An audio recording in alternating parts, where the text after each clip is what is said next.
Every anime is a masterpiece, and DanMachi Season 1 is no exception.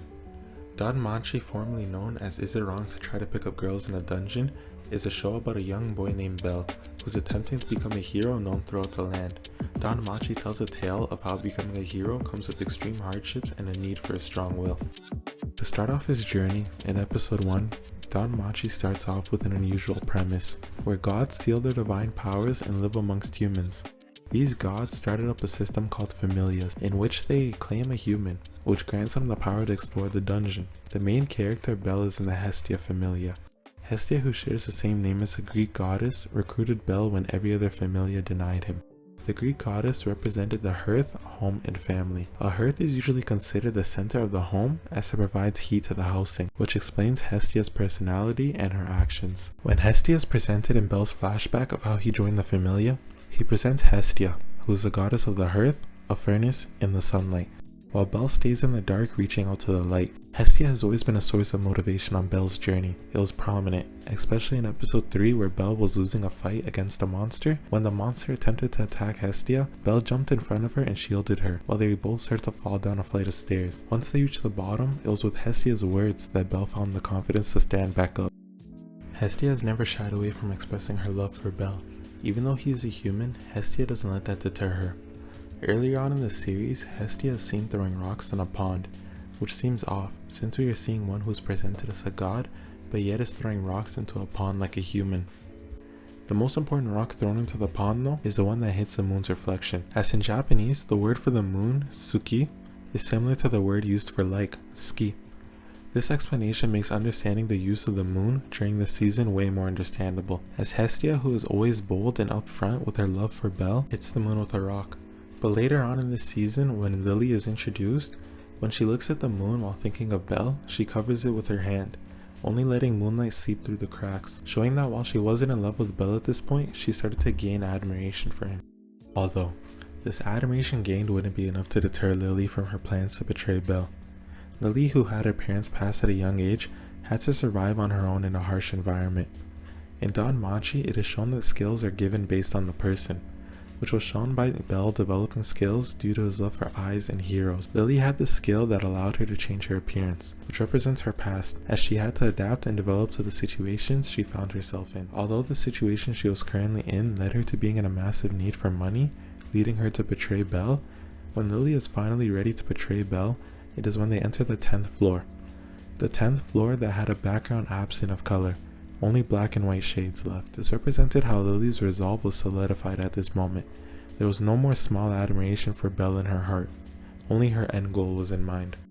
Even though Bell was betrayed in this moment, there's shown to be a wide array of people who are willing to support Bell. The earliest case of this is in the first episode, where Bell is introduced to the hostess of fertility by one of the waiters that works there named Seer. His first meal in this tavern was spaghetti, which represented the start of his bond to this place and also the girl he holds affection for, Ais Wallenstein. Ais Wallenstein, who saved Bell early on in this series, is a part of the Loki familia, who just so happened to reserve a spot when Bell was visiting the tavern. This gives the spaghetti he was eating another thing to be associated with, as Bell, who is a person with many allies, gains his power from his bonds with many people, represented by the multiple spaghetti noodles all being on one plate and fed to Bell. Right after this plate of spaghetti was served, although Bell didn't order another plate of food, he was given a plate of fish, which represented how Bell was baited into visiting this tavern by Seer and is now spending more money than planned here. But also with Eyes, it could be seen as the fish being Bell and Eyes being the one to capture him. Even without paying attention to Bell's food, looking over to the table where the Loki familia was sitting at, a scene is shown with Loki talking over a huge turkey that lays atop of multiple eggs, which showcases how the Loki familia, one of the top familias, is a huge turkey that gives birth to many aspiring talents, even giving birth to talents in another familia, such as Bell. Bell, whose main skill which allows him to get stronger, is based on how much he wants to catch up to Eyes. This is a crucial skill to Bell, as it helps him get to the point of becoming a hero, which makes this the first case of Bel's outside influences helping him write his legend. The main culprit behind this is the god Hermes, who constantly puts Bel in dangerous situations for the sole purpose of developing him into becoming a hero. This constantly puts Bel and his allies at disadvantages in a situation, so he gains strength from overcoming such trials, but also shows how dangerous and tragic a hero's lifestyle will be. Another character who had to come to terms with dangerous situations is a character named Welf. Welf is a blacksmith that was born into a famous family that could create high quality magic weapons.